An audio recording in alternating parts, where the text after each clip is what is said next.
Um, as, as introduced by Mr. Saze, Dr. Saze, my name is Essie, and I'll be your facilitator for Ielts.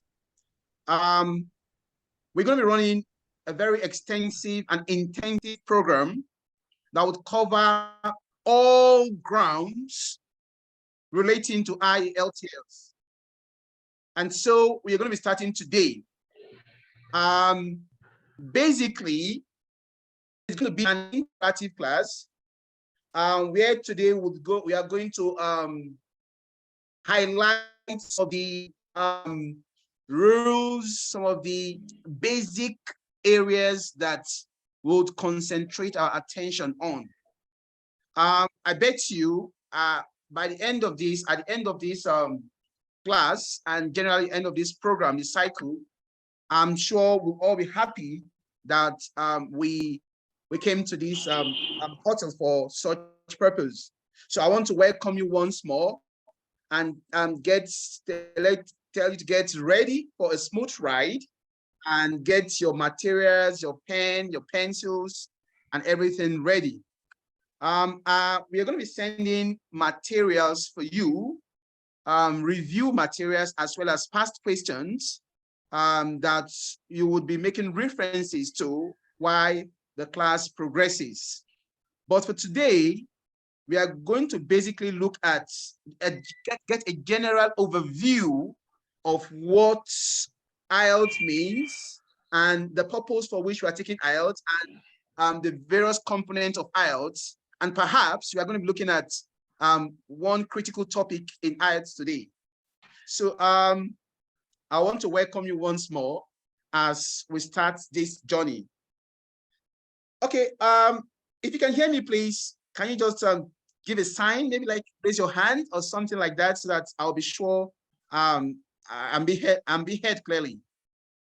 I want to be sure I'm being heard clearly. So maybe just a sign of raising your hand. Yes, I can hear you. Oh, great. Thank you very much. So now let's start. I can hear you. Oh, thank you very much. Thank you very much. Thank you very much. So now let's start. Hear you. Thank you. Thank you very much. Thank you. So we're going to be starting now. We are going to be looking at IELTS, whether we are doing IELTS General, IELTS Academic, or UKVI IELTS. So we have condensed the program in such a way that everybody will benefit from this program. So what I need from you is your attention. When you have questions and you need to ask me questions anytime, please endeavor to raise your hands and I will attend to your questions. So let's start right away. What is IELTS?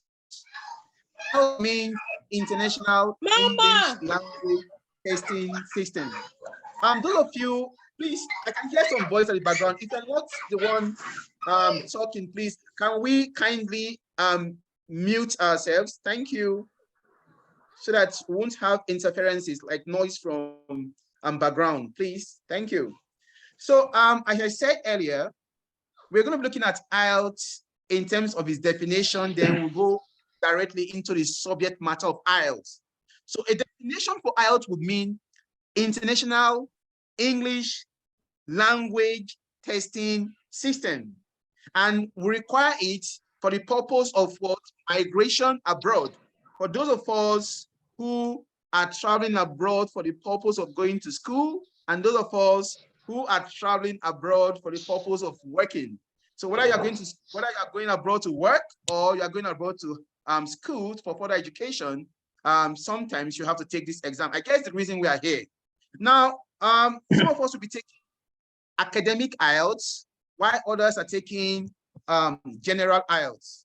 Or whichever you're taking, the material we have prepared, the content we are going to be interacting with will expose you to all the things that you need. So now, let's look at the 4 components of IELTS. The 4 components of IELTS are writing, listening, speaking, and reading.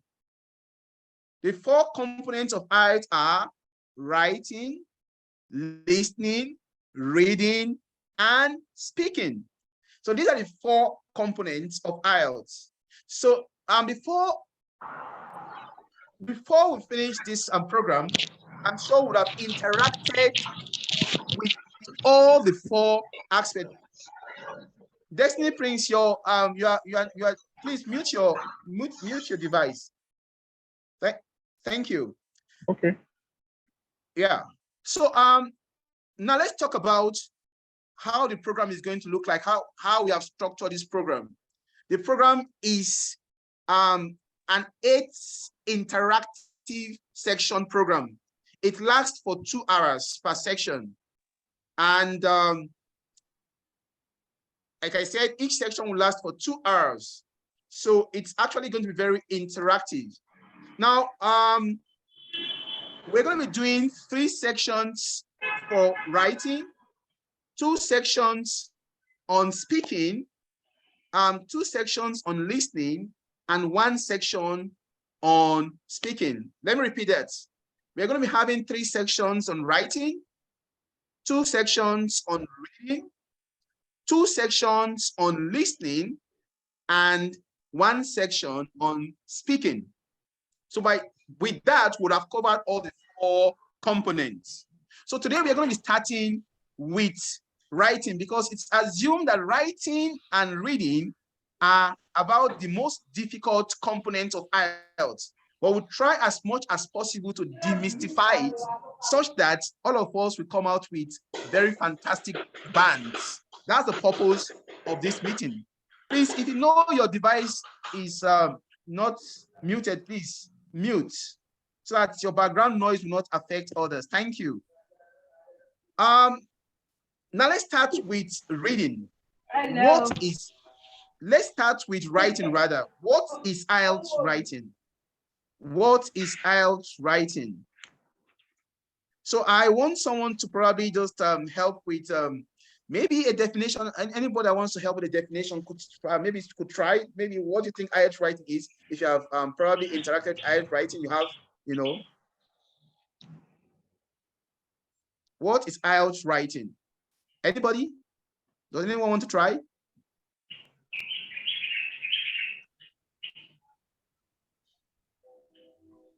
Hello? So while we are not seeing you, we're supposed to have been seeing you, the video, we are not seeing everywhere just dark as if you're inside the village. I don't understand this. Please, sorry for that.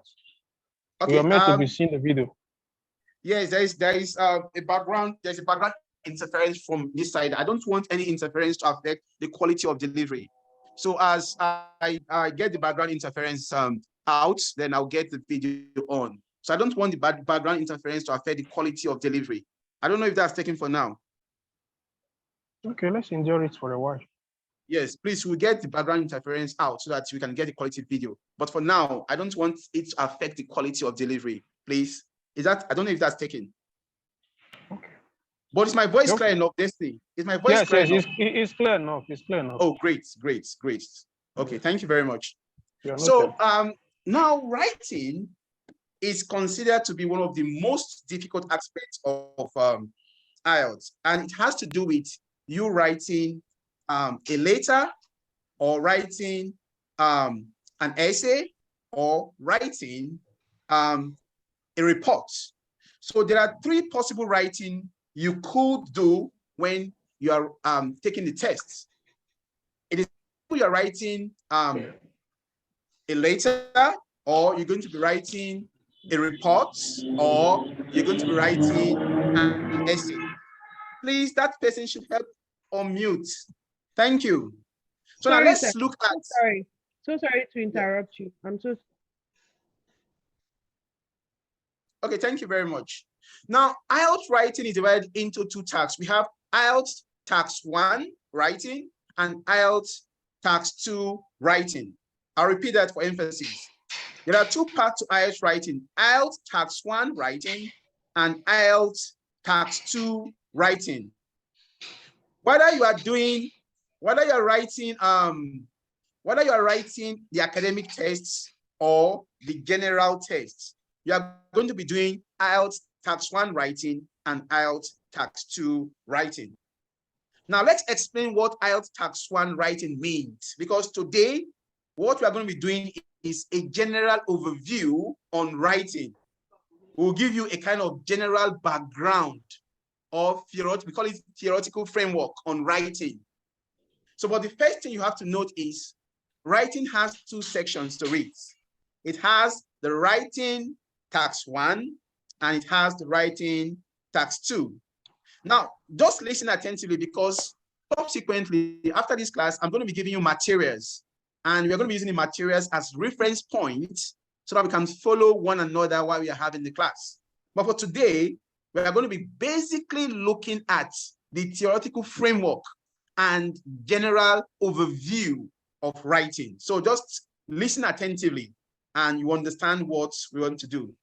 So we're talking about writing tax 1 and writing tax 2. So now, what is writing tax 1 academic and what is writing tax 2 academic?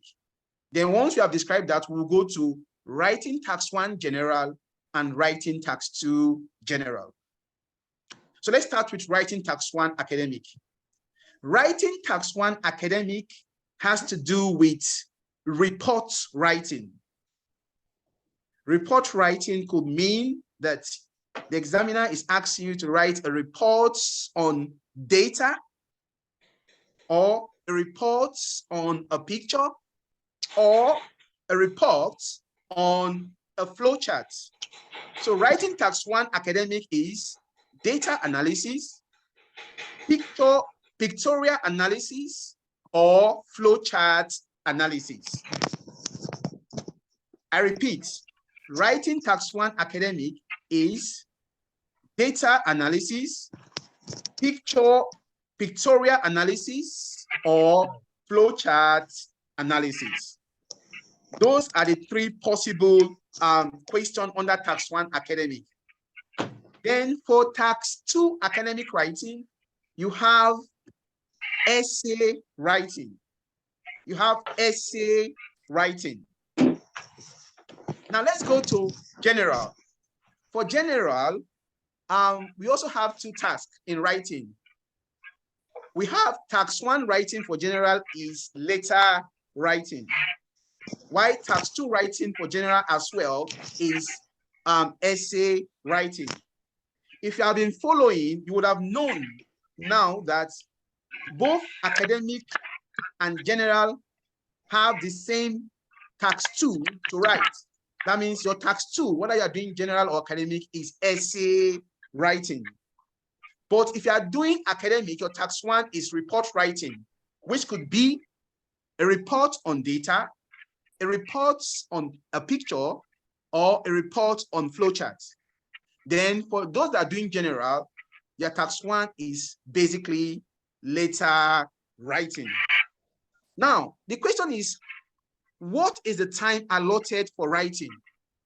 How many minutes will the examiner give the candidates to take the test when you are writing? The writing test is done for 1 hour. The duration for writing test is 1 hour.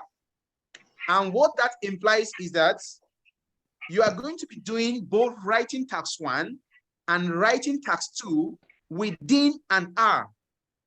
It is actually quite tasking for you to do both writing tax 1 and writing tax 2 within an hour.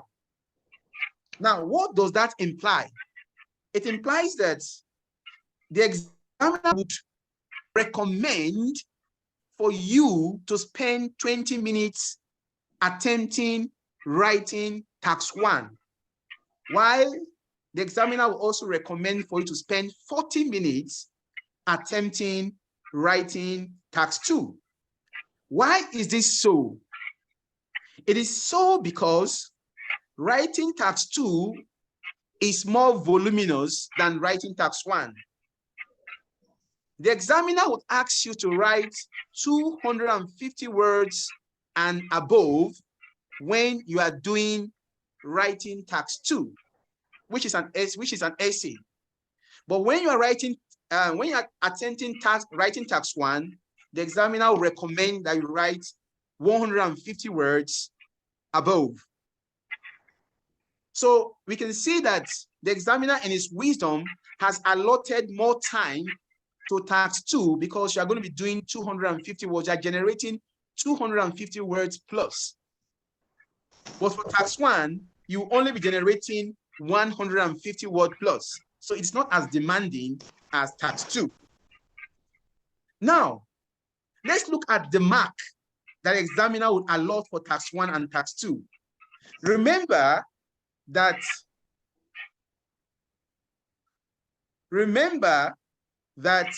writing task 1. Hello, can anybody hear me? Someone just said it's not, depending cannot hear, please. I don't know if anybody can hear me. Just say yes so that I will continue if anybody can hear me. Yes, we can hear you. Yes. Okay, please, Yes. thank you very much. We can Okay, hear thank you. you. Thank We you very can much. hear you. Thank you. So let's continue.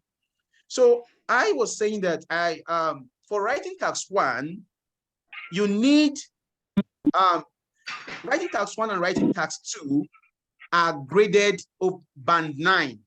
So when you combine your writing task 1 and task 2, the highest grade you could get for writing is band 9. That is also applicable for listening, reading, and speaking. So IELTS is marked over band 9. So it means that IELTS reading is over band 9, listening is over band 9, speaking is over band 9, and writing is also band 9. Now, what does that imply when you are writing? It means that band 1 takes 3/9 of your score, while task 1 takes 3/9 of your score, while task 2 is giving 6/9 of your score. Hello, can you hear me, please? Yes. Okay, great.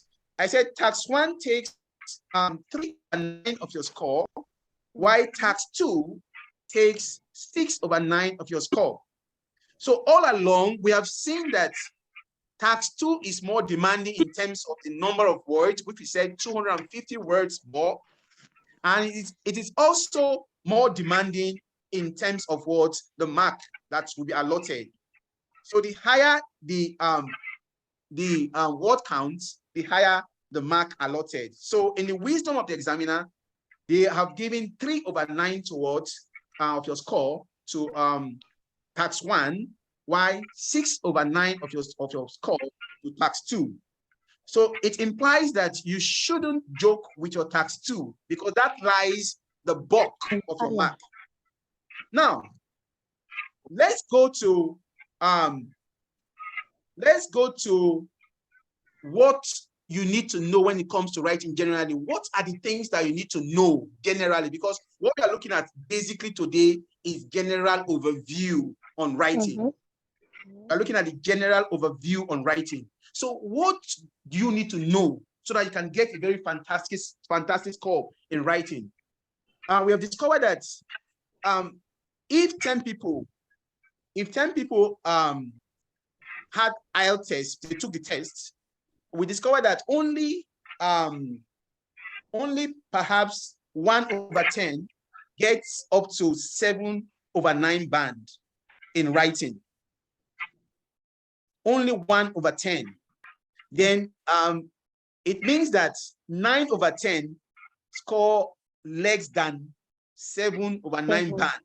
That tells you how difficult writing is.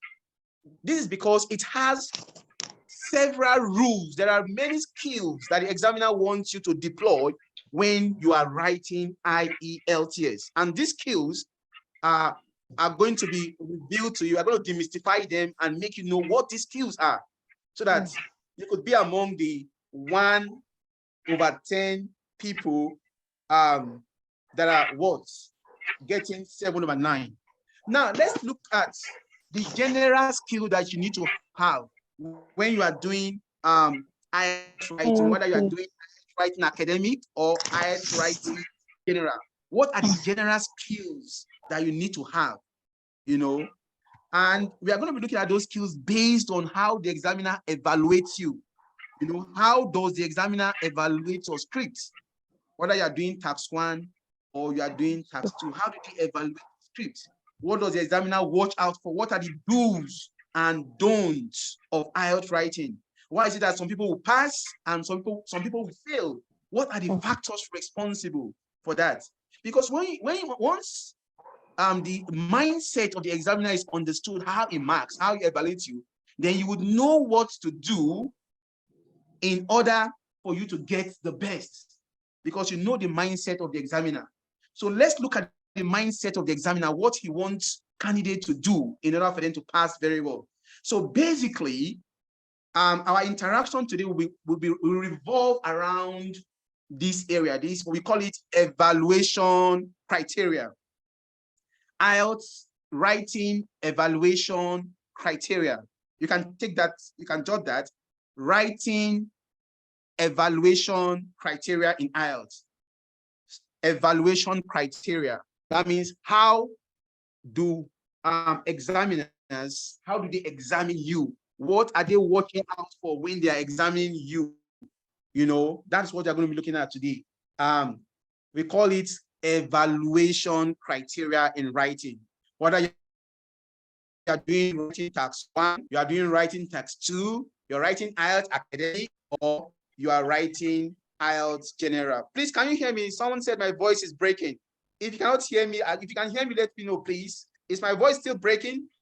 No. Okay. Yes, ma. It's okay, please. Okay. It's okay. Okay. Thank you very much. So now, okay. Thank you very much, Sadiq. Thank you very much. So, let's talk about this evaluation criteria. It's actually very key. It's like, I call it the background or the foundation or the theoretical framework. You know, we can't just jump into writing like that without understanding the background. So once this background is understood, then it will help your practical writing, your application, you know. So, but what must you know before you begin to apply? That is what we are going to be looking at today. How does the examiner assess you? How do they evaluate you? What do they do? Now, before I start that, I want to say something here.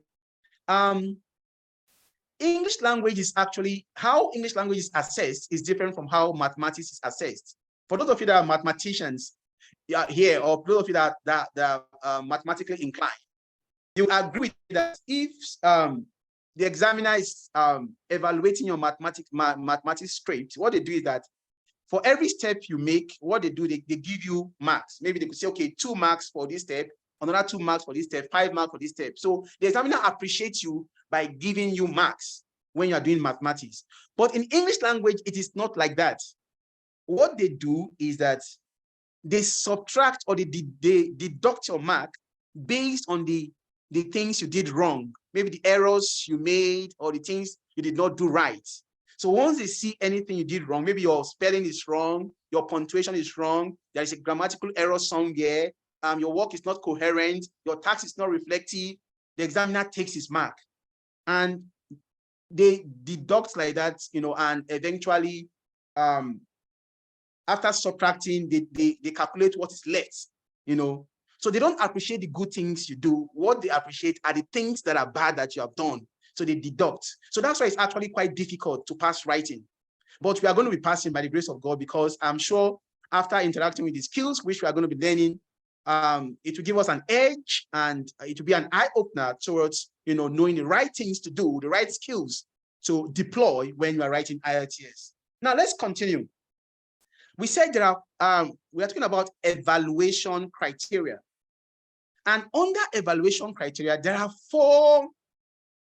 four basic areas that the examiner pays attention on when he's evaluating your scripts. Examiner pays attention on 4 key areas when he's evaluating your scripts.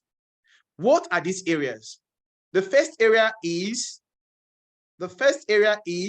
task achievement. Task achievement, T-A-S-K, achievement, task achievement. That's the first area. Number 2, someone said a woman there should probably kindly put up a camera so that it doesn't distract people. Thank you very much for that observation. So we're talking about the 4 evaluation criteria. We've mentioned the first one, which is what? Task achievement. Plus, if you have gotten that, please, can you just type tax achievement. So I'll be sure that you got what I said. Tax achievement. First evaluation criteria is tax achievement. Let's type tax achievement so that I'll be sure you got it. Thank you. Thank you very much. Thank you very much. Thank you. So let's continue. I'm impressed. A lot of you got it. Thank you. So that what is, thank you very much, Olugumi. What is tax achievement? What is tax achievement? Thank you very much. Thank you. Thank you very much. Let's continue. Tax achievement. Sorry. Before we define tax achievement, let's talk about the rest. In fact, tax achievement is the first evaluation, is the first criterion. The second one is lexical resource. Lexical resource. Lexical resource. Lexical resource is spelled Lexical resource. Lexical. That's the second one. Lexical resource. Yes. So let's type lexical resource if you're sure we got it. Lexical resource, which is the second evaluation criteria. Okay. Okay. That's not the spelling. Is okay. Thank you very much. Yes, I think Moses got it. Lexical. Yes. Thank you very much. iPhone or Motorola got it too. Lexical resource. That's the spelling. Lexical. Lexical resource. Thank you very much, Nicholas. Okay. Now the third one is cohesion and coherence. The third one is cohesion and coherence. Cohesion and coherence. That's one. Cohesion and coherence. Cohesion and coherence. Cohesion and coherence. If you have it, please. Cohesion and coherence. Cohesion and coherence. Thank you very much. I can see most of you got it. That's spelling. Okay, thank you. Then coherence, not coherence, coherence. Yeah, Moses, thank you very much. Cohesion, coherence. Okay, the last one is, yes, thank you very much. The last one is grammatical accuracy and grammatical range. Grammatical accuracy and grammatical range. That's the fourth one. Grammatical accuracy and grammatical range. Thank you very much. Thank you very much. So we have grammatical accuracy and grammatical range. So we have the 4 evaluation criteria now. Thank you, Ade Lanwa. Yes, I can see that, grammatical accuracy and range. So now these are the 4 evaluation criteria. 1, tax achievement. 2, lexical resource. 3, cohesion and coherence. 4, grammatical accuracy and grammatical range. Don't mind the big words. We are going to break it down for you so that you can understand it very well, okay? So now let's take the first one. What we are saying here is that evaluation criteria has to do with how the examiner examines or evaluates your script, whether you are doing tax 1 or you are doing tax 2. So we are going to be looking at what should you do and what should you not do. What should you do is what we are going to be encouraging you to do when you are writing. And what you shouldn't do is, yes, the content, thank you very much, and Nicholas, content is considered under tax achievement. I'm going to be explaining that. That's a very good observation. Content is incorporated on in tax achievement, which I will explain very soon, Nicholas. Okay, so now let's go to the first one, which is tax achievement. What do we mean by tax achievement in writing? Now, let's use a very common illustration for those of us that have children. For those that have children, maybe you have a child and you are probably going out. You said, okay, Tunde, I want you to sweep and wash the clothes in the house. You have given Tunde 2 tasks to perform. The first task is for him to wash clothes, and the second task is for him to sweep. Now you came back from where you went to, and you asked, Tunde, did you carry out the task? Tunde said, yes, Mom, I did, but I only executed one. I did not do the other one. So maybe he washed and he did not sweep. So maybe you had an intention of giving him 1,000 naira for the task. You say, okay, I'll give you 500 naira instead of 1,000 naira because you did only half of the task. Now that's the examiner's mindset when it's marking. When the examiner gives you a question, in the question, he has given you the task that you should perform. Unfortunately, many people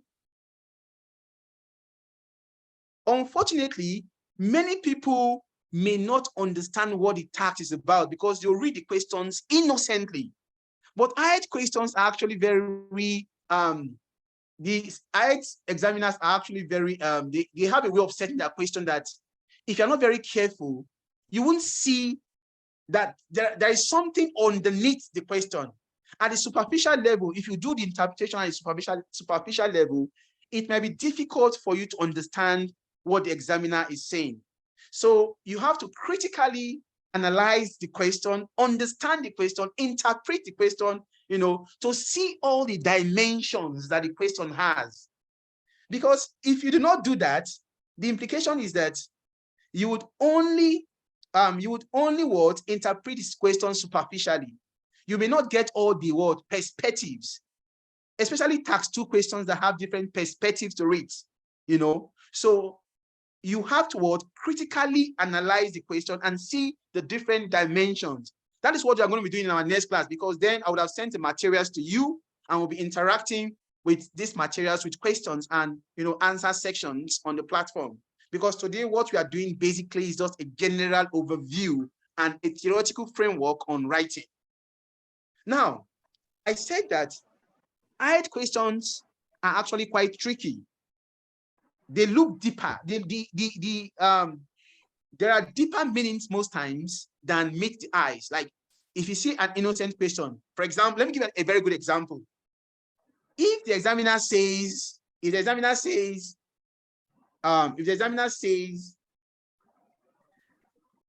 these days, okay, maybe someone should help me to do the interpretation. Let me do the question. If the examiner says that, okay, I'm coming. Hold on. Let me see if I can project the question now. I don't have anyone with me here, so that you have a very practical understanding of what I am trying to say, Let me see if I can project it.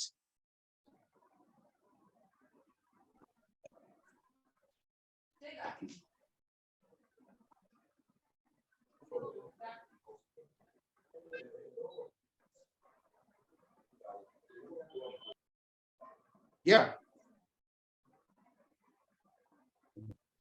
You need my help?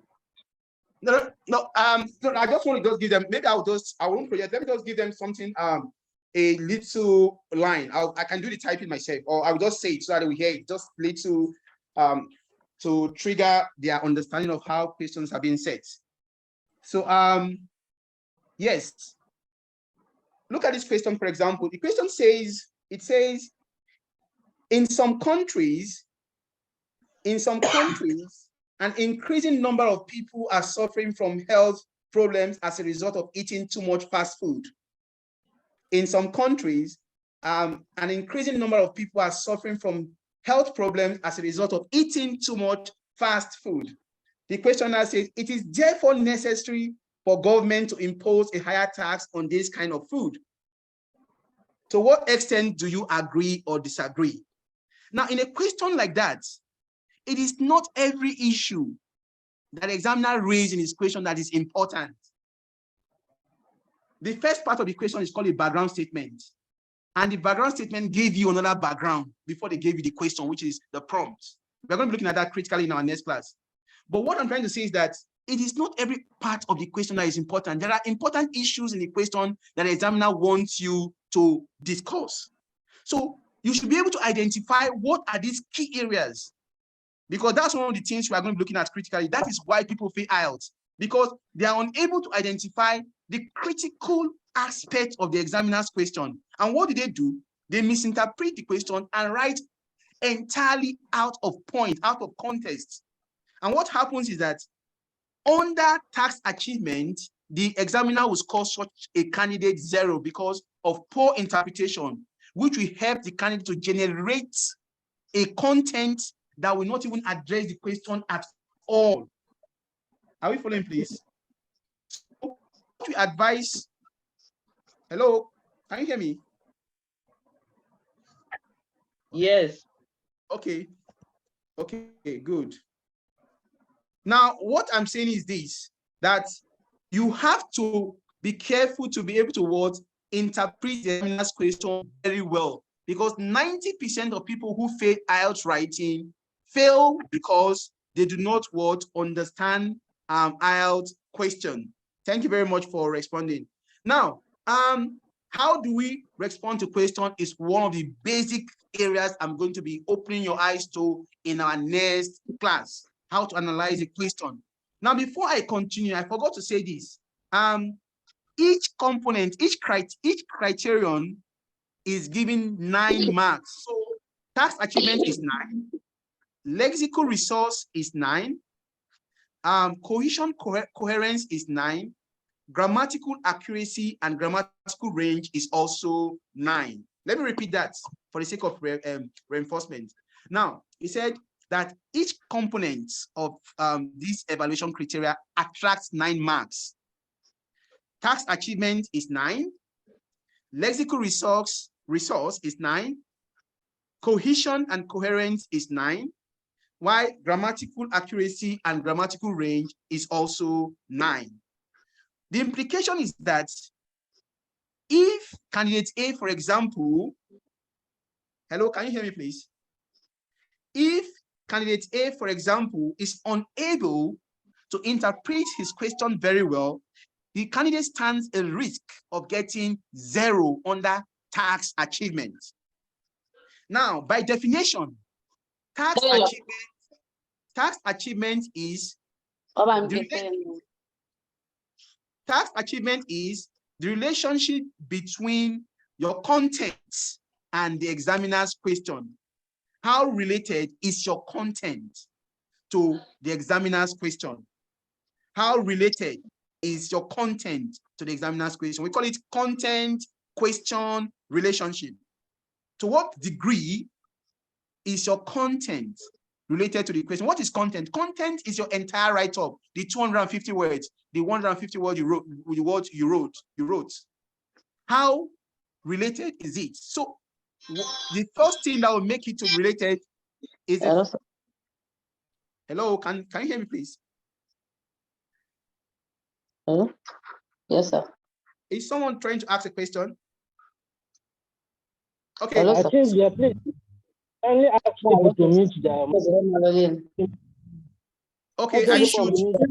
Please, people should try off they should mute their speaker. Hello, please, they're distracting us. Yeah, they are disrupting the class. Please, you guys should mute your devices, please. Please.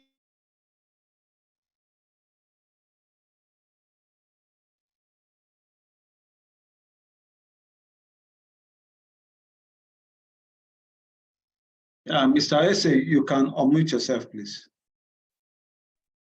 Okay, thank you. Can you hear me now, sir? Yes, what you just do is that if they are going to type, fine, but if you want somebody to speak, probably you just unmute the person, and after speaking, you mute the person back. Okay, thank you very much, sir. Yeah.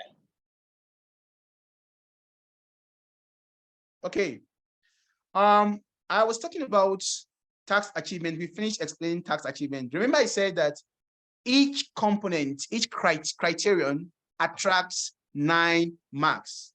So if you did not achieve your task, you stand a risk of not getting your 9 marks, So what the examiner does at the end of this, it does accumulation of all the marks, the deduction, out of the 9, maybe you got 4/9, 3/9, 2/9, So he'll now do the calculation and do his final report.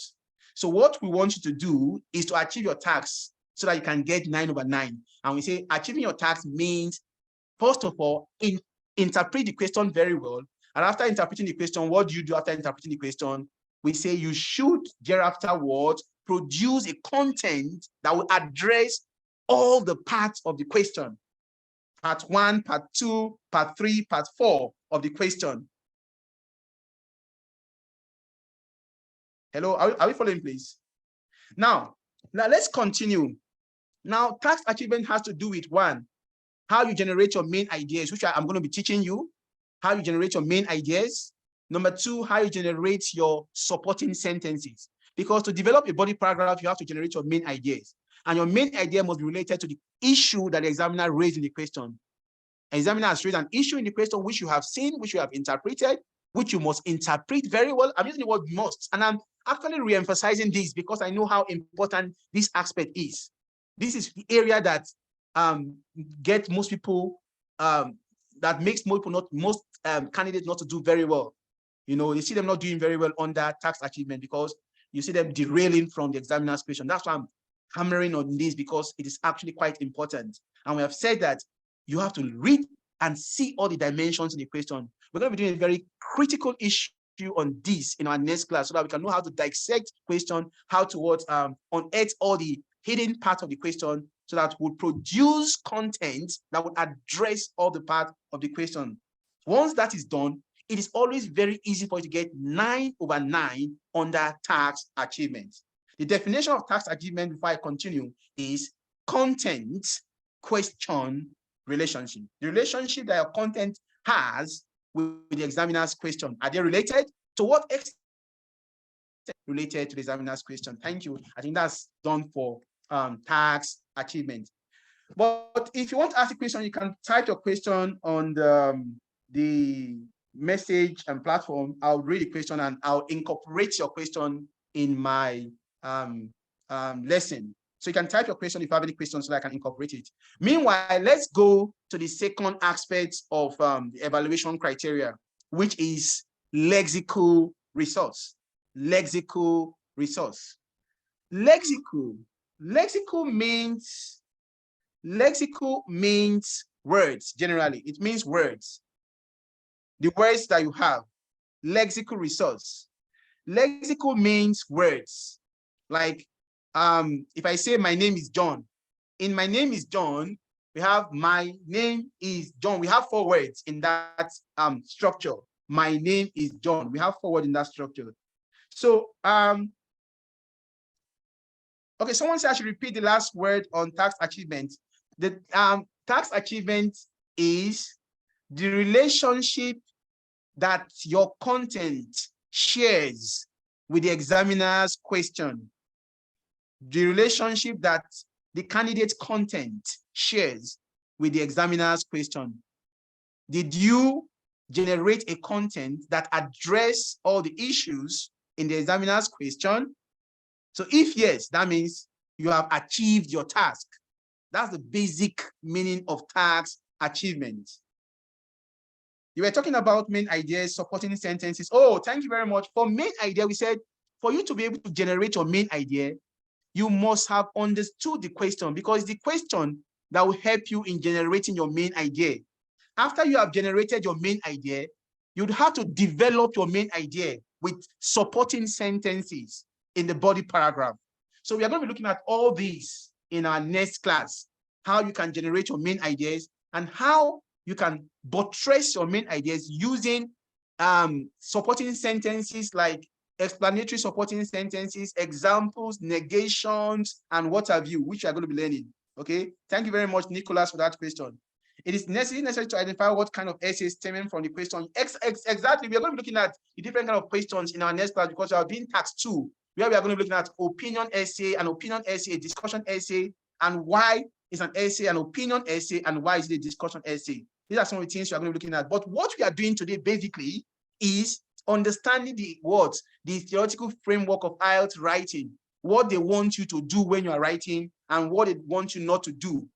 When it comes to structure and the type of question, that's what we are going to be looking at in the next class, and how to interpret questions, because all of them are important. But for this class, we will be restricting ourselves to this theoretical framework, the do's and don'ts of Ielts writing.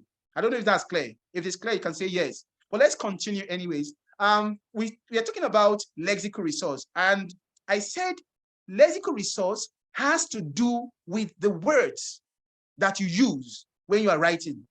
I gave an example. My name is John. My name is John. There are 4 words in my name is John. My name is John. So what the examiner does is that each word is important in the scheme of your write-up. These guys have time.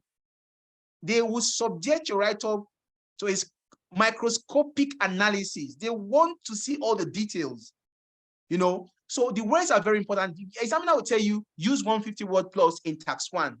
Use 250 word plus in tax 2. The examiner will take his time. The examiner will take his time to really check if these words add value to your essay. You can't just be writing like that. And you think that, because some people, what they do is that they say, I cannot generate my 250 words. So what they do is just to bring in redundant words, words that will not add value or meaning to the essay. So what the examiner does is he subjects everything to the microscope and sees whether that word they are using would add value. Are you following, please? Sadiq, I don't understand what you're trying to say, please. Okay, now we're talking about words generally. When we talk about words, what do we mean by words? For words, we are talking about, the examiner will be looking at whether the candidate knows the difference between a formal word and an informal word. A formal word and an informal word, W-O-R-D. What is a formal word? What's an informal word? Now, I advise my candidates that if you're writing Ielts, you must have the consciousness of formal words. You must know what formal words mean. And you should know that in Ielts essay, you do not use informal words. Use formal words as much as possible. Those of you that are going to be writing academic, you would also know that academic reports is a formal exercise. So you are expected not to use an informal word. But if you do not know the difference between a formal word and an informal word, if you do not know the difference between a formal word and an informal word, it becomes difficult for you to even deploy them. It means you are just deploying your words indiscriminately. Now, what are formal words and what are informal words? I will give you the opportunity to use your Google machine to search formal words and their informal versions. Check formal words and their informal versions. You can try that now. Contracted words, of course, are not allowed. They are informal, my brother. I am Nicholas. They are not allowed. Thank you very much for that observation. They're not allowed. But this time around, we're looking at formal words and informal words. So what are formal words and what are informal words? Before we do that, I want you to check or look up those words in the dictionary or use your Google search to check formal words and their informal versions. And maybe you can present one formal word. Anybody can present one formal word and the informal version. You can try that. Give me one formal word and its informal version on the message platform. One formal word and its informal version. For example, let me try mine. I can say tell is informal, while inform is formal.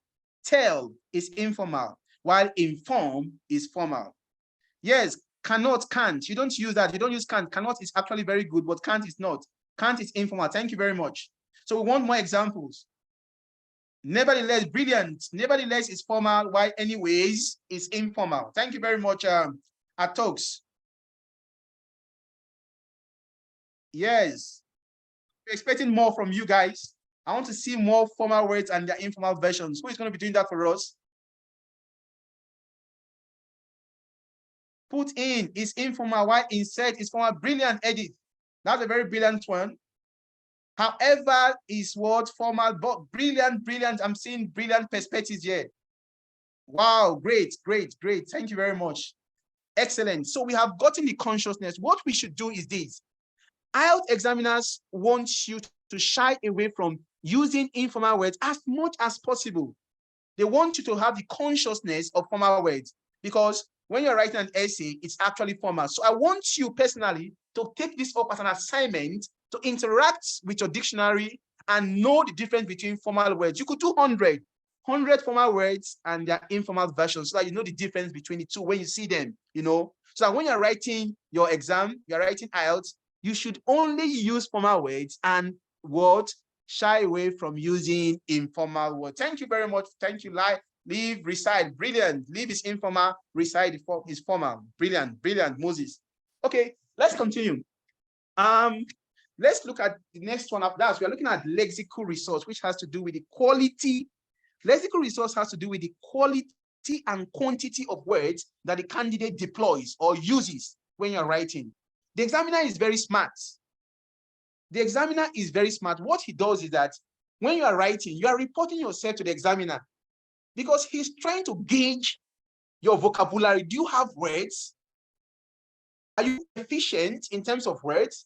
And if you are deficient in terms of words, it will affect the quality of delivery when you are writing or you are speaking, So they don't joke with lexical resource. They want to know whether you are very resourceful when it comes to words, So on my side, it says I must dial in a number and password using airtime.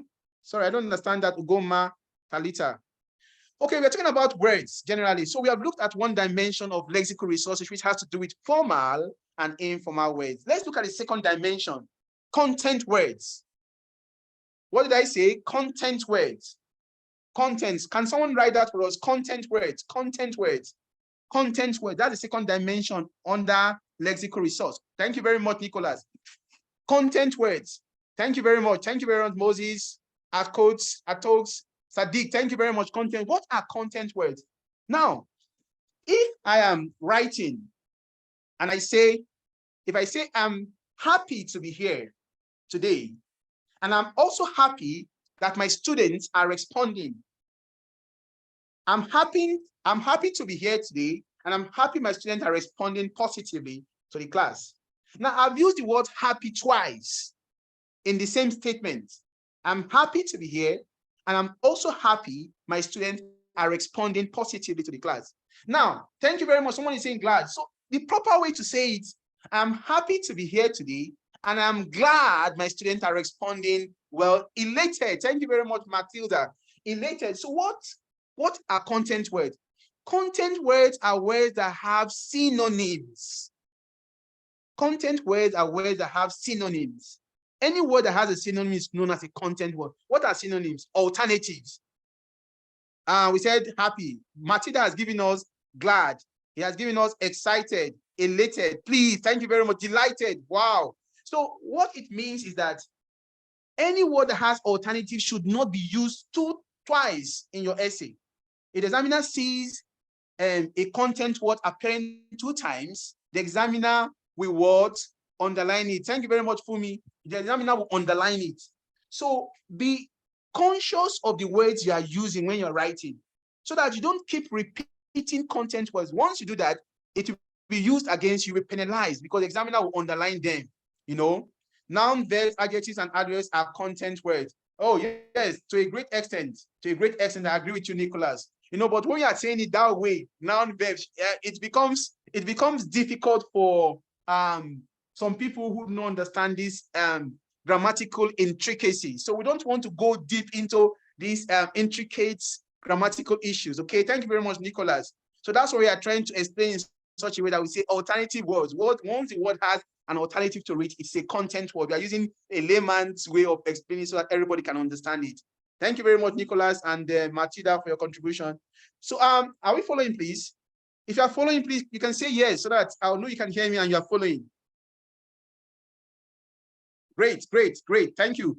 So let's continue. We are looking at content. We are looking at lexical resource, and we have looked at 2 aspects. One, we have looked at formal words and informal words, and we have agreed that we'll be using more of formal words when we write. Please, my advice is, as an assignment, ensure to look up formal words and their informal version.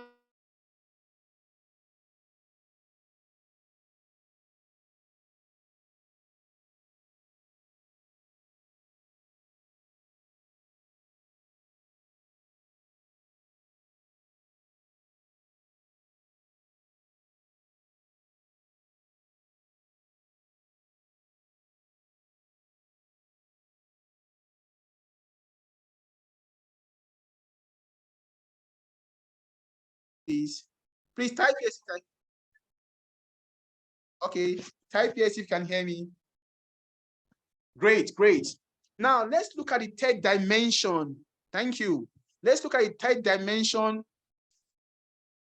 Okay, someone is asking a question, Sadiq. He says, formal words are formal words used for tax 1 general? Yes, I would say yes. Let me answer that question. Please listen attentively, Sadiq. This is a very good question. Your tax 1 report for general can be letter writing. So you could have letter writing, formal letter, an informal letter, or a semi-formal letter. What it implies is that if you're writing an informal letter, you could deploy some informal expression and informal word. Yes, good. But let me tell you something, Sadiq.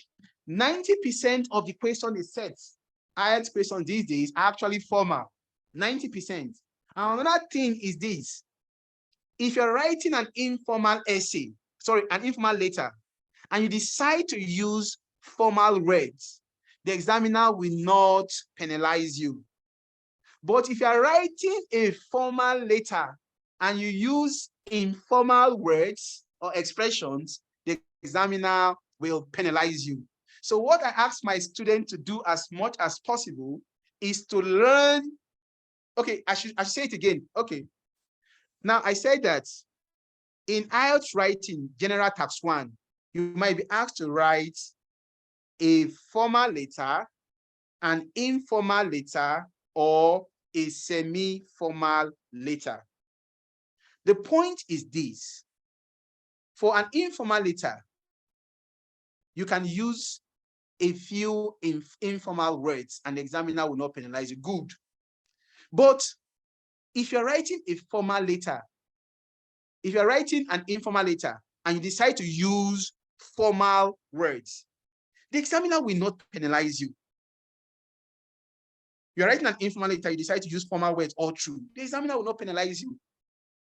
But if you're writing a formal letter and you have any informal word, if any informal word finds its way into your formal letter, the examiner will penalize you. That is why generally, if you are preparing for IELTS, just prepare to be formal, whether you're writing informal letter or formal letter.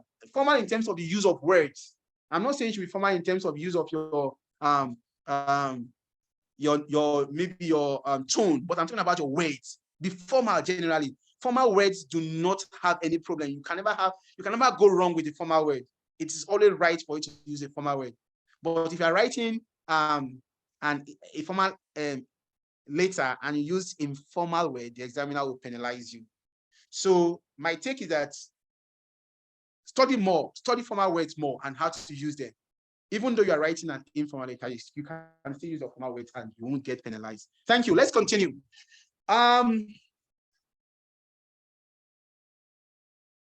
Let's look at the third aspect of words, which has to do with spellings.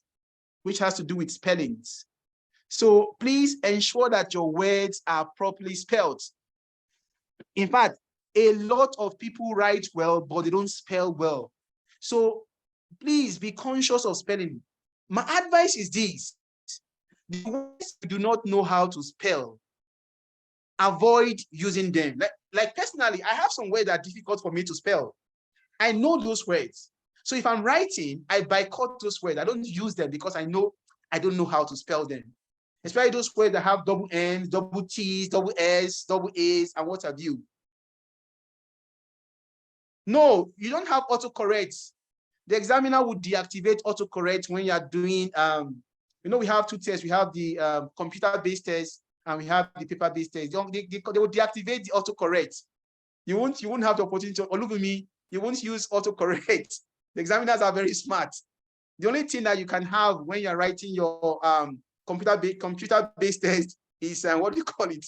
You can have the,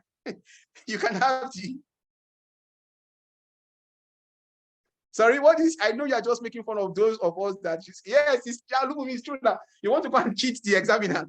So you want to use our Nigerian style to cheat the examiners. They will deactivate it. The only thing you see is the word count. They can give you the word count, but they will deactivate that and they will deactivate the autocorrect, okay? Thank you very much. Yes, we are going to be looking at that, Atox. We are going to be looking at that, which is better. Okay, we are going to be looking at that. Thank you very much. We can't spell boss. Oh, you learn how to spell, please. I've told you, you have to learn how to spell. It's very important because that's one of the reasons people pay IELTS. You know, but the good thing is this. The good thing is this. You can use both. You can use both. What do you call it? You can use both British spellings and American spellings. You can use both British spellings and American spelling. They're both accepted. You can use both British spellings and American spelling. So if you don't have like favor, you want to say favor, for example, favor can be spelled F-A-V-O-R. But some people spell favor as F-A-V-O-U-R. That's the British people. Yes, dictionary. Matilda, thank you. The dictionary should become your label. Look at me here, you're right. Yes. Yes. Thank you very much, Nicholas. Excellent. So that's it. Now, we have looked at spelling. The last thing we are going to be looking at is under words. Remember, we are still under words, lexical resource. All this while we are talking about lexical resource. You know, the examiners have time. The examiners have time to really monitor all the things you do in terms of words. The last part of lexical resource is how accurately you use your words, how contextually relevant the words you are using are. No, please don't use Somebody said that, Eniola, somebody said that already, that we should be using, we shouldn't contract. It was Nicholas that said that you shouldn't contract, and I agree with him completely. Use am. I am instead of am. But when you are speaking, when you are doing your speaking tests, yes, I am, according to Labumi. When you are doing your speaking test, it's not I am, it's am when you are speaking. But when you are writing, it's I am. So on the day you go for your speaking, it is I am. My names, not my name is, my names. So we're going to be looking at that when we are doing speaking, okay? But let's concentrate on, want to upgrade now. You want to be faster than your shadow. Let's take it gently. Okay, okay, my names. Center, thank you very much. Okay, let's go to the next level. The next level would be for us to look at how to use our words appropriately, and the word must be contextually appropriate. The word must be, so you cannot say, I murdered a cow. I murdered a cow yesterday. You know, it is not contextually appropriate. You can say, I killed a cow yesterday, not I murdered. You can only murder a human being. That's anomaly. Yeah, exactly. Thank you very much, Nicholas. You are really into this class. I can see that most of you are really active. I'm proud of you. Thank you. So now let's, yes, you slaughtered. Exactly. Thank you very much. Eniola, you cannot murder a cow. Okay, let's look at the next level, which is cohesion and coherence. So the summary for lexical resource is that the examiner is concerned about the quality and quantity of words you deploy as a writer. So the 150 words will be scrutinized. The 250 words will be scrutinized. And the examiner will know your quality from the way you use or you deploy your words. So be careful as to the spellings, be careful as to the content word, be careful as to formal, informal, and be careful in line with the spelling so that you spell very well. That's a summary of lexical resource. Then let's go to the next one, which is cohesion and coherence. This part is very interesting. Cohesion and coherence. Now, let me describe it. Those of us that know how to cook beans very well when we were in school, some guys that don't know how to... Okay, yes. Olubimi, you're going to ask a question. Please do ask a question.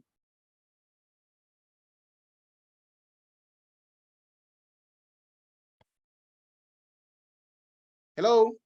Yes, you can ask a question, Olubimi. Okay. What was the last point for lexical resource? Oh, I said for lexical resource, let me do a summary. Okay, let me do a summary of lexical resource. I said lexical resource has to do with the quality and quantity of the words that we use as test takers.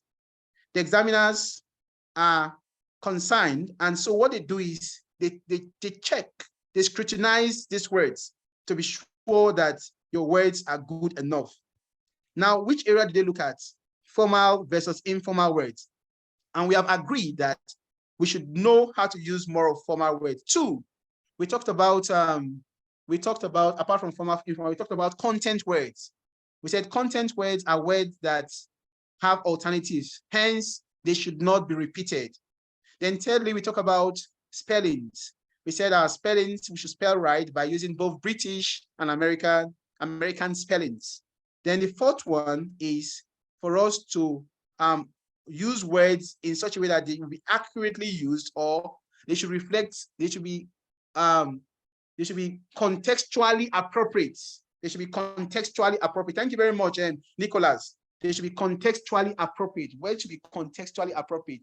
Use them in the right way. Otherwise, the examiner will spot it and penalize it. Okay, we'll do that. We'll do that. Don't worry, we'll do that later. Thank you very much, Aaron. Cool. Now, let's go to the next one, cohesion and coherence. Can someone spell cohesion and coherence for us? Since we are talking about spelling, cohesion and coherence. Someone should do that for us, please. Cohesion and coherence. Thank you very much, Nicholas. Thank you, Jamezi, Extra, Infinix, Moses, Matilda, and Sikambi, Olabumi. Thank you very much, all of you. So now, what do we mean by cohesion and coherence? When we say cohesion and coherence, what do we mean by cohesion and coherence? Thank you very much. Cohesion and coherence. Oladapo, thank you. I can see that. Cohesion and coherence. What do we mean by cohesion and coherence? Now, when we say cohesion and coherence, I used to use this example to teach cohesion and coherence. Back in school, back in university those days, when we were like, those things that we used to cook beans a lot. Some of us, if you know, you know. If you don't know, you don't know. So if you are cooking, then we don't care whether the beans was whether it to be tasteful or not. So what we used to do then is what we used to do then is we just prepare it anyhow, like we just prepare it. You see the oil will be one side, the pepper will be on the other side, all the ingredients and condiments will just be scattered everywhere. They will not come together, Then we used to wonder, how do people cook theirs that you see everything coming together? You see the unity, the oil will be unified with the beans, will be unified with other condiments. We used to wonder until recently when we have to go and take courses on how to cook. I'm an expert cook now presently. Don't try me. Okay. Don't try me. Thank you very much, Matilda. Okay, so now cohesion means when things come together, when there is unity, when everything unifies to become one. You cannot separate one from another. That's what they call unity. Thank you very much. So for you to achieve, where do you normally need your unity? How do you unify? How do you unify your essay, or how do you unify your report? How do you make your essay one? An essay has different parts. We have the introduction, we have the body, and we have the word conclusion, just like a report. The same thing with the letter: introduction, body, conclusion. How do you bring all the parts of this essay together? How do you bring it together? If you're writing a paragraph, you could have like 3 sentences in a paragraph or 2 sentences in a paragraph. How do you bring these sentences together? Then when you are moving from one paragraph to another paragraph, how do you unify these paragraphs? How do you bring them together? The examiners like candidates who know how to unify their work. I don't know if you understand. So they always advise that students or candidates should unify their work. They should bring unity, So how do you achieve this? I think some people are giving us suggestions. I can see Nicholas saying one of the ways to create unity is for you to use what they call connective or linking words, or I prefer to call it transitional devices. You use what they call transitional devices. Transitional words. Transitional devices. Yes, transitional devices. So transitional devices are like, yes, adjectival phrase. Thank you very much. Yeah, like furthermore, however, moreover, on the other hand, they bring our sentences together. They bring our sentences together. For example, hence, yeah. If you are, let me give you a sentence. If I say, therefore, yeah. If I say, boys like to play football during break, full stop. However, girls enjoy swimming. However, girls enjoy swimming. So what we are saying is that the word however is telling us a story of contrast between what boys do and what girls do. So if you know how to join using words like that, but, however, nevertheless, in other words, finally, conversely, words like that, they help you to join. Thank you very much, Chinwe. They help you to join. Yes, subordinating conjunction. We are going to get to that level. Nicholas, we'll talk about subordinating conjunction. In addition, so I want everybody to use, like, you can use like 2 or 3 transition words that you can use to join. Now, but hold on, please. Let's use transitional devices that can help us to show similarity, maybe addition. Let's use transitional devices that can help us to show similarities. Maybe you are saying something and you want to add to that thing you are saying. Go additionally. Thank you very much, Nicholas. Additionally, yes. Additionally, use it in a sentence. You can use it in a sentence. Furthermore, thank you very much. You can also use it in a sentence. Use 2 sentences and use these words to join those 2 sentences. Use likewise, brilliant, Unika, notwithstanding, brilliant. So what, use them in 2 sentences. Use these words to join 2 sentences. Nicholas has gone to Ielts class before.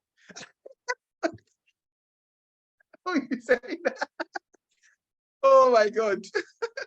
In other words, thank you very much. So my question is, please use these words to join 2 sentences. That's what I'm asking. Use these words to join 2 sentences. I'm waiting.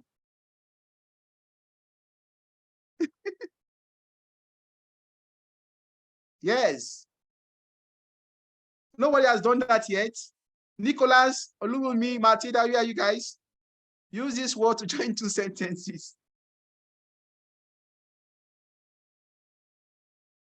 Me, NaJJC. Okay, oh, no problem.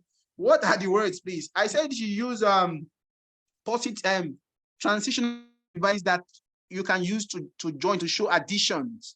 Use transitional device that you can use to show additions, like additionally, but use them to join 2 sentences. Mary brought beans home. However, she forgot to bring. Brilliant, Edith, brilliant. So this one is showing contrasts. Mary brought beans home. However, so don't put a comma. There's no need for you to put a comma, Mary, Edith.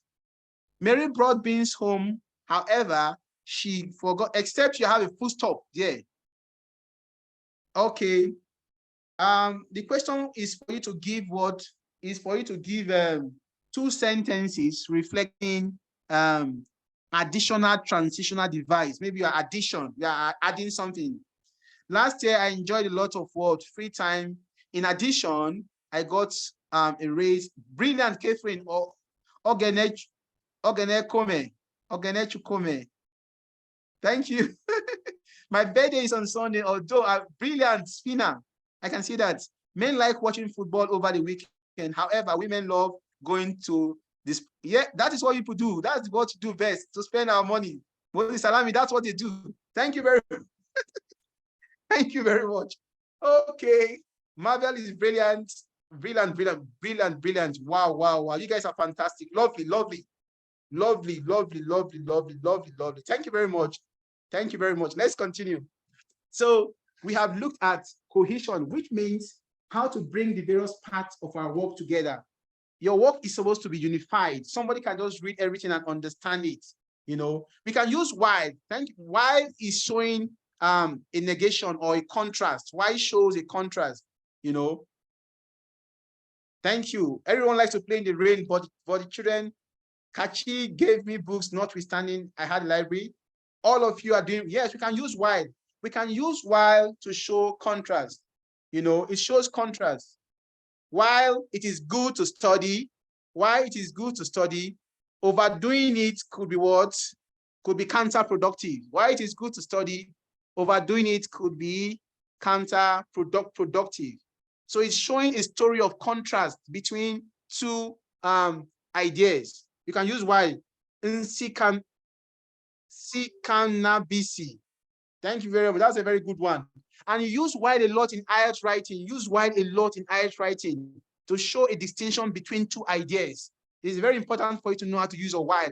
While is a subordinating conjunction that we are going to look at critically how to apply. So now let's look at the next level, which is coherence. We have looked at cohesion, which has to do with how we can join our sentences within the paragraphs and how to join paragraphs. And we have looked at transitional devices that would help us to move from one sentence to another sentence, joining, and move from one paragraph to another paragraph, joining. Do not write disjointedly. When you write disjointedly, the examiner will not be able to understand what you are writing. That's why it's good for you to bring all your work together, connect your sentences, connect your paragraphs using transitional devices. Go and practice it. It's actually very interesting when you know how to use them. Okay? So let's go to the next level, which is coherence. Coherence means clarity. Coherence means clarity. You are writing and everybody can understand what you are writing. Everybody can understand it. If you know you're a good writer, write an essay and give it to probably a primary 5 pupil or a primary 6 pupil to read. If the child can read,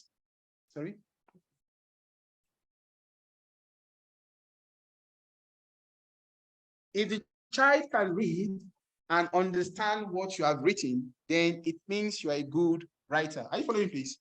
If you are following, please say yes. It's as if most of you are now asleep. Very easy, the guys in the class. Okay. Thank you very much. Thank you. So let's continue. So now let's quickly look at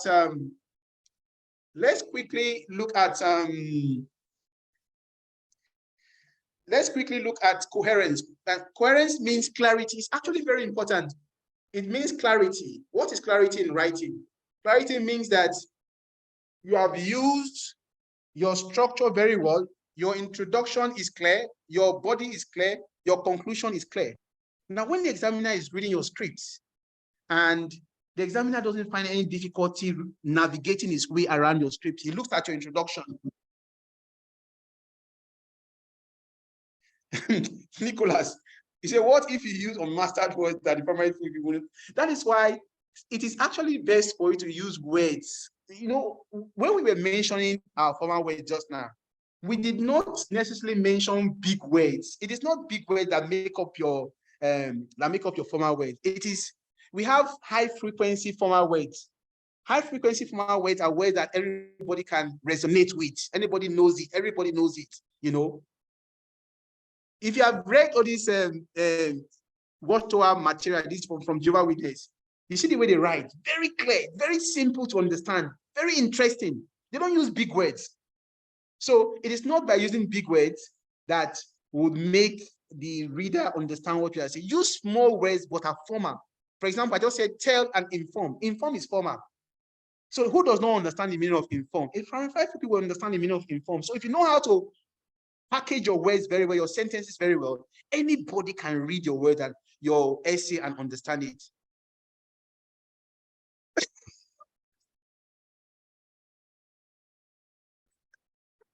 You guys are very funny. Okay, let's continue. No, Ielts is very interesting. Don't worry, it's interesting. These things will simmer. It's just that we are just exposing you to this concept. The concept of writing, the skills are many. But as you practice, as you write, you practice, it will now begin to make sense. At this introductory level, it will sound like everything is just everywhere. But with time, when you begin to write, you begin to put these things in practice, then it will now begin to make sense, you know. But one thing we are saying here in line with clarity is that use simple expressions, use simple words, even though they are going to be formal, so that anybody can read it. Examiners are very lazy. Examiners are lazy. They don't want somebody that will give them problem when you are writing. You know, your write-up should be straight. It should be easy. It should be like effortless for anybody to understand. But when you're not right, when you write and it's difficult for people to understand, they will say your work is incoherent. And the two things the examiners do not like, the two things the examiners do not like are, one, when you do not achieve your task as a writer. Then two, when your work is incoherent, it's not coherent, it's not clear. Who would read it? Who would bother to read a work that is not clear? So always ensure that you are using the right set of words. Ensure that you are using your sentences, you are keeping them easy, and you are keeping your paragraphing clean. Your ideas, maybe one idea per paragraph. You know, you are having one idea per paragraph. So when you do that, what will happen eventually is you would have a very good write-up that will be clear for anybody to understand. So clarity, coherence means clarity. If you are telling your story, for example, you don't have missing links in between your story. You are telling a story and you are skipping some basic part of the story. How would the examiner understand the story you told? So tell your story in such a way that it will be believable. People can understand what you are saying. String all the important details in the story such that the examiner will understand it. When you are writing, always put it at the back of your mind that someone is going to read it. You are not the one to read it. So because you are not the one to read it, please ensure that the write-up should be targeted towards the reader who will understand what you are reading. You will always understand your write-up at any point in time, but the reader might not understand. So what you do is put the reader in perspective when you are writing your story. Why your story is clear, your handwriting should be clear. God bless you, Phila. Handwritings are very important because if your handwriting is not clear, nobody can even read it to understand what you're writing. And that's why some people who have illegible handwriting opt for what? Computer-based tests. Someone was asking the difference between a computer-based test and paper-based test. So if you know your writing is that bad, it's not legible, so you have to do what? The computer-based test. But if your handwriting is good, then it's a plus for you. Of course, I agree with Fina totally that handwriting is an integral part of coherence, because no matter how powerful your write-up is, if it's not clear in terms of handwriting, nobody can read it. So let me tell you something. Yes, that's what we are just talking about. Bad handwriting is bad. It can make you fail, because who can read something? Who can read? The examiner may not be able to read what you wrote.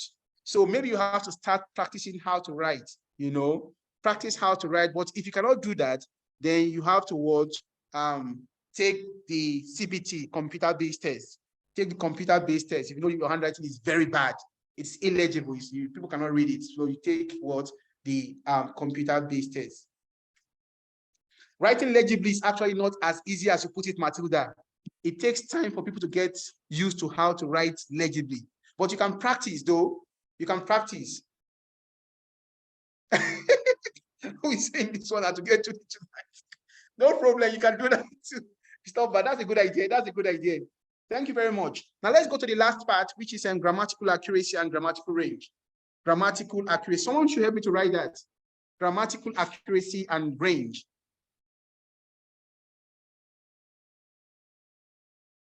God bless you, Nje Manze. Grammatical accuracy. God bless you and range. Yes. God bless you, Matilda Olubumi. Grammatical accuracy and range. I can see that. iPhone, Adilapo, Njemanze, and range. Yes, thank you very much. Yes. Thank you. I can Moses. Thank you, Edith. Kinway. Now let's look at it. Grammatical accuracy and range. What do we mean by grammatical accuracy and range? Now, we looked at words. Words have to do with maybe lexical resources have to do with word, maybe one word. But this time around, we're looking at the combination of more than one word. So the combination of more than one word gives you what is known as grammar.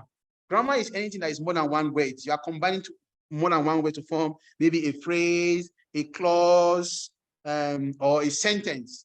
So that's what they call grammar, when you are combining words. So grammatical accuracy means in combining your words, you must be sure that all the elements, interplaying elements, all the words will work in consonance with one another. For example, you cannot say, can somebody write a sentence that is grammatically incorrect? I want to see the worst sentence, the the best error so far, like the best grammatical error. Let's read some bad grammatical expression. I never traveled to go. Thank you very much. Spelling, pronunciation, capitalization. Yeah. Okay. Yes, yes. Yes, under grammatical accuracy, we are here looking at spelling. We talked about that in our words, punctuation, capitalization. Yes.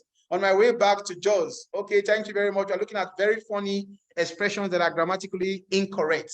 I haven't went to. Thank you very much. How is you? Brilliant. So now examiners do not want this kind of statements. They have zero tolerance for grammatically incorrect sentences. Examiners have zero tolerance for grammatically incorrect sentences. So please avoid them as much as possible. I know most of us don't have problem with this. It's something that it's not a big challenge for us, you know. But the main issue is, just like someone said, we should be careful of how we capitalize, and we should also be careful of how we use our past tenses. We should be careful of how we use our punctuations. Now, I want to say something related to punctuation. Please listen attentively. On punctuation, there is something you should note on punctuation. Ielts does not want you to overly punctuate your work. Ielts does not want you to use too many punctuation. Please let me repeat this. Ielts does not want you to use too many punctuation. Now, use your full stops and your word commas. Use your full stops and your word commas more. So learn to use your full stops and commas more. Maybe a few, maybe question mark 1 or 2, but the basic punctuation you should use when you're writing are full stops and commas. Full stops and commas. So go and practice how to use your full stop. When do I use a full stop? When do I use a comma? Because it's very important. When do I use a full stop? That's one of the assignments I'm giving you now. Go and check how to apply full stops and commas. Because basically, that is what you're going to be writing, especially when you're doing your essay. Don't impress the examiner by bringing in different kind of punctuations like exclamation mark, ellipses, other kind of punctuation. How about the idea of grammaticality and acceptability? What if your work is grammatically okay but meaningless? Wow. Now, hello, that's a very good question, Nicholas. Now, I want to say something here. Ielts is not about what said, it's about how said. Let me repeat that for clarity. It is not about what you are saying. It's about how you are saying what you are saying. Ielts is not about what you are saying. Ielts is about how you are saying what you are saying. You know, so they're not looking, when they're testing you, they're not looking for, the IELTS examiners are not looking for, they're not looking for maybe your in-depth knowledge on the subject matter. No. What the examiner is out for is how you use language, how well you can spell, how well you can use your punctuation, how well you can use your capitalization, how you can write in such a way that it will be clear. How can you achieve the task given to you? How well you can use your range in writing. That's what the examiner concerns himself about. He doesn't really care whether you need to do this or that in terms of what, you know. He cares more about whether the grammatical aspect of what you're using is correct. That's the most important thing. So yes, thank you very much. So now that's the most important thing. It's about what's said, it's about how said, it's not about what said. That is why when we begin to talk about generating your point in essay, maybe they say, what are the examiner is asking you a question. It's not about what's right, but about what is written. Yeah, thank you very much. Right. Look at me. Thank you very much. It's not about what you write. Yeah, it's not the quantity of ideas. It's the quality of your expression that the examiner wants to get. That's what they call it. It's an English proficiency test. They're not testing your in-depth knowledge on the subject matter. They don't care whether you know a lot about the subject matter or no. That's not their business. Their business is to look at the grammatical elements of your write-up, you know, how correct it is, your punctuation, your spellings, those are the things the examiners concern themselves with, basically. Now let's go to the last part, which is grammatical range. Now, grammatical range is very important. Why is grammatical range important? Because here the examiner is going to be looking at the different type of sentence that you are deploying as what? As a text taker.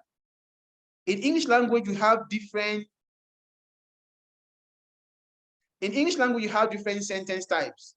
But I want you to look at, right, this sentence type, I want you to look at them critically. 1, the simple sentence. The simple sentence. 2, the compound sentence. 3, the simple sentence 1. 2, the compound sentence. 3, the complex sentence. 4, conditional sentence. And 5, passive sentence. I want to repeat it. Let me write it so I can see. These are the most important sentence types that you should use when you are writing. 1, we have simple. Then we have compound. We have complex. We have conditional. And we have passive.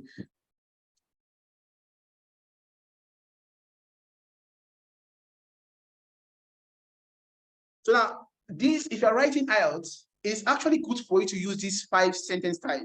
It's actually good for you to use these 5 sentence types. Now, as an assignment, please, I want you to critically study these 5 sentence types. Simple sentence, the compound sentence, the complex sentence, the conditional sentence, and the passive sentence. Critically study it. Let me say something. If you're writing an essay, for example, you're writing an essay, and for task 2, you need about between 13 to 15 sentences to have 250 words. Let me say that again. You need between 13 to 15 sentences to generate 250 words.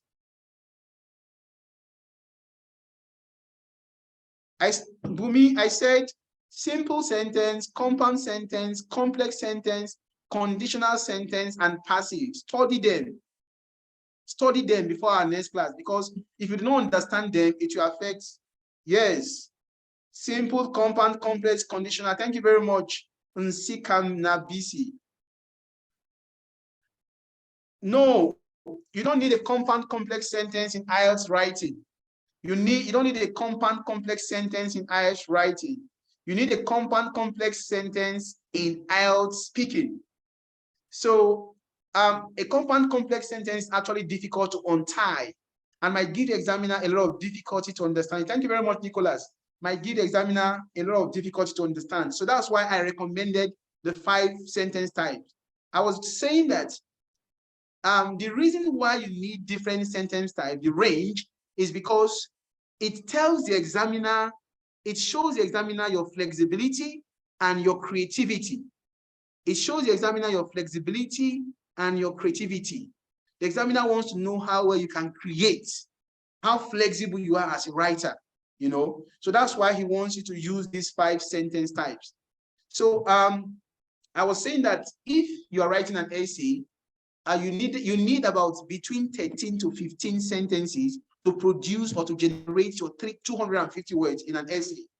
In task 1, you need between 7 to 9 words, 9 sentences to generate 150 words.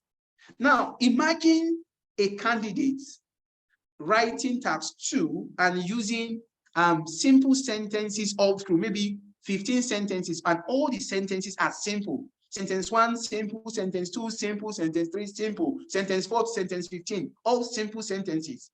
It becomes too boring and mechanical.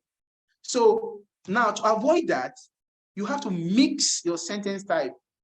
You know, you have to put, it's just like you're cooking, you're cooking beans now. If you're cooking beans, or let's not use beans. Let's not use beans. Let's use something else. Let's say you are cooking, What's this food? Or this one that has vegetable, this soup that has a lot of vegetable. What do you call it? Fried rice, Ghana jollof rice. Enyola. Ugu, yes.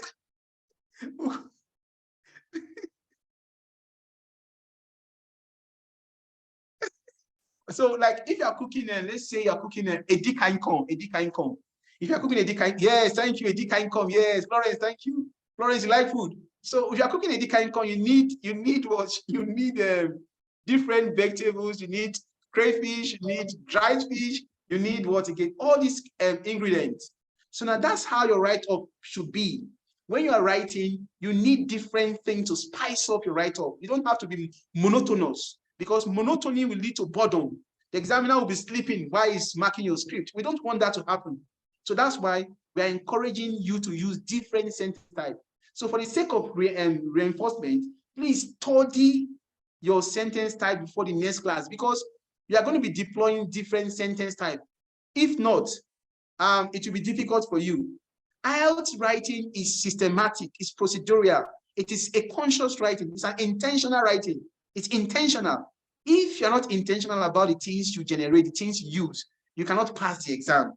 Passing the exam is so simple if you follow the rules and regulations that govern the do's and the don'ts as we have presented to you today. You know, so what I want you to do before the next class, I'll be sending materials to you. We'll be sending everybody the materials before the next class so that we can be using our materials as reference points, you know. But meanwhile, on the platform, you have to tell me whether you're writing academic, on the platform, on our WhatsApp platform, tell me whether you're writing academic tests. And those of you that are doing general tests, if you're writing academic tests on our chat platform on WhatsApp, you tell me general. For those of you that are doing academic, you write academic on the WhatsApp platform so that we know how to segment you when I'm teaching, you know. Yeah. Oh, good. So, no, yes, thank you very much, Nicholas. You do that when you're on the platform, the WhatsApp platform, okay? The WhatsApp platform. So let me know whether you're doing general or you are doing academic tests so that I'll know how to segment you appropriately, okay? So meanwhile, the short and long of what we have done today is, one, the short and long of what we have done today is to introduce you to what? Writing generally. Please ask your questions before we go. I want powerful questions, please. Ask questions, ask questions. Ask questions, ask questions, ask questions.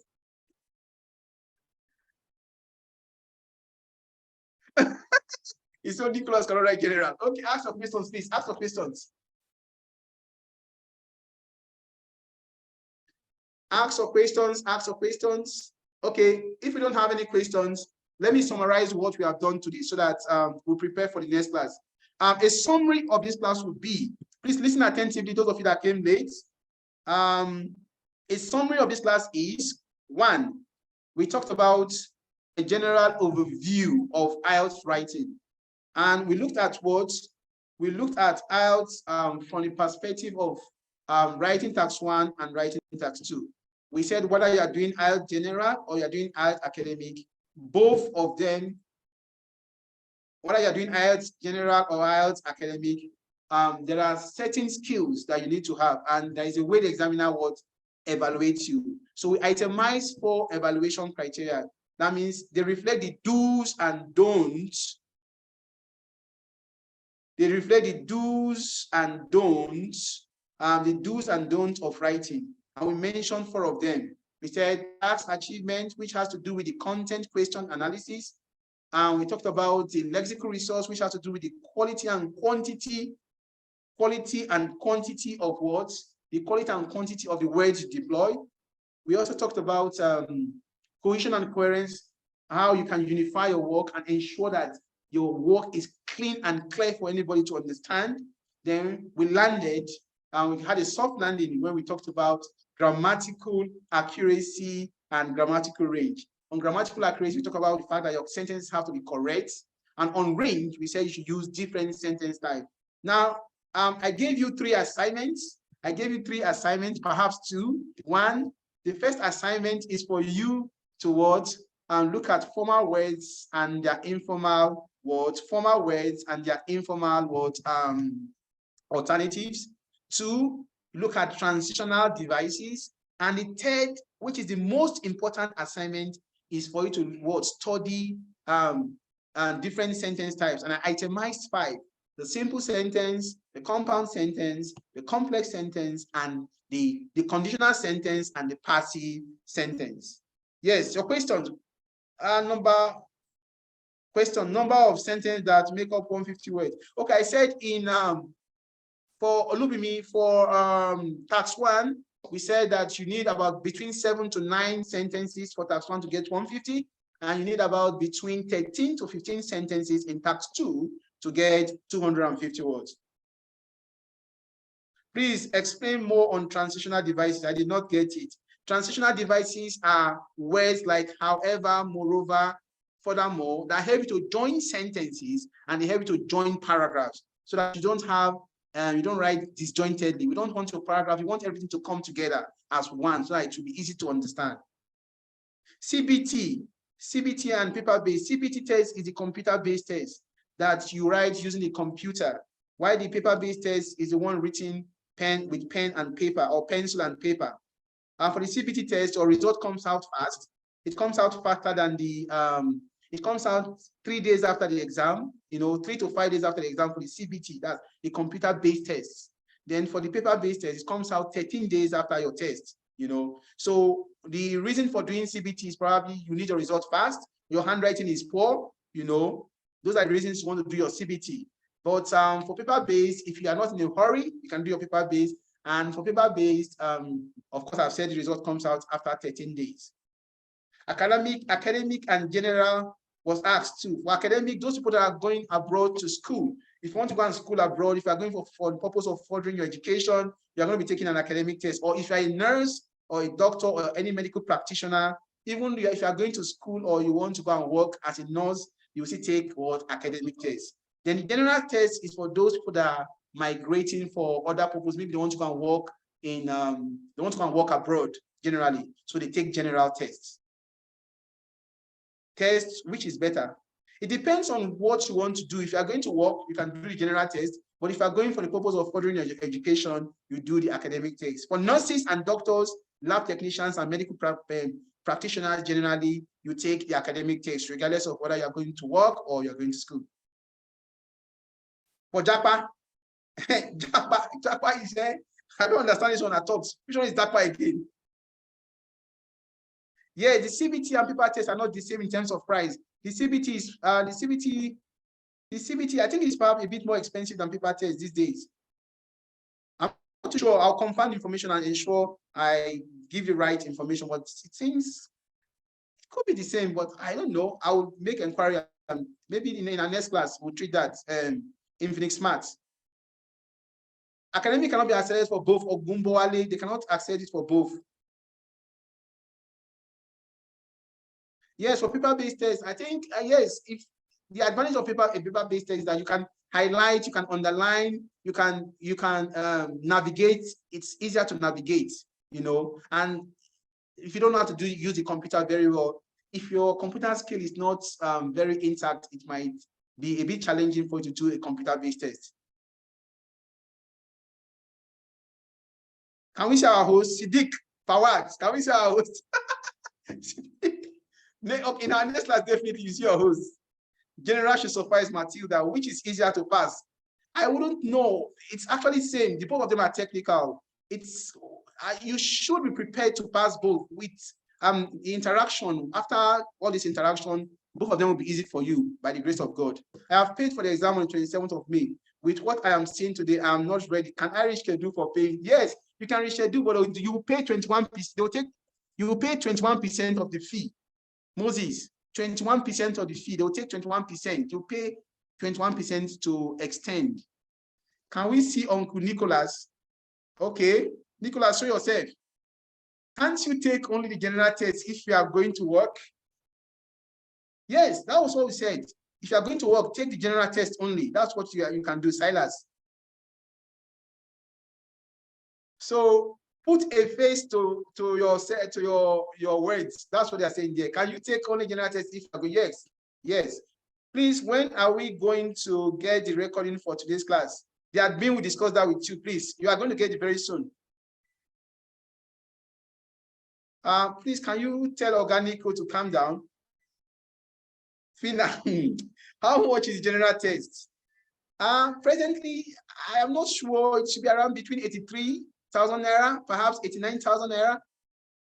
I'm not sure. I learned they want to increase the price from June, that they might be increasing their price from 83 to close to 100. But I'll confirm that. Eniolas is saying 89,500. Okay, thank you very much. I hope I've answered the question as much as possible. Please, yeah, you have to go and read and do my assignment so that we'll miss in our next class. We'll have a fantastic class like this. It will be more seamless and what have you. Thank you very much. And yes. Okay. Thank you. Thank you. Thank you very much. Thank you very much. Thank you. Thank you. Our next class will be Wednesday by 5 o'clock. Our next class will be Wednesday. Our next class will be Wednesday, 5 o'clock. I'll get all the details and send on the platform for you. I'll make my confirmation before I do that. Thank you very much. Good evening, all. And I will now hand over to Dr. Saze,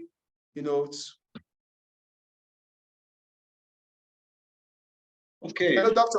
Yeah, thank you very much. Hello. You're welcome, sir. You're welcome, sir. Yes, thank you. That was a wonderful class. I hope I can pass IELTS with my own English, the way I'm speaking my own English. It's okay, no problem. We'll be closing the class for tonight. I will get this recorded. Mr. Essie. Mr. Essie.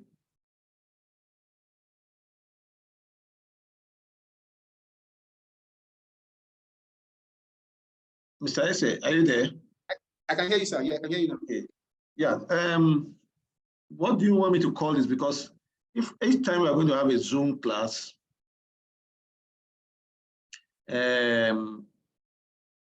we'll be recording it. So this one, how do we call it? What title do we give this class so that we can? This is evaluation criteria for writing. Evaluation criteria for writing. Evaluation. Just a minute. Criteria for writing.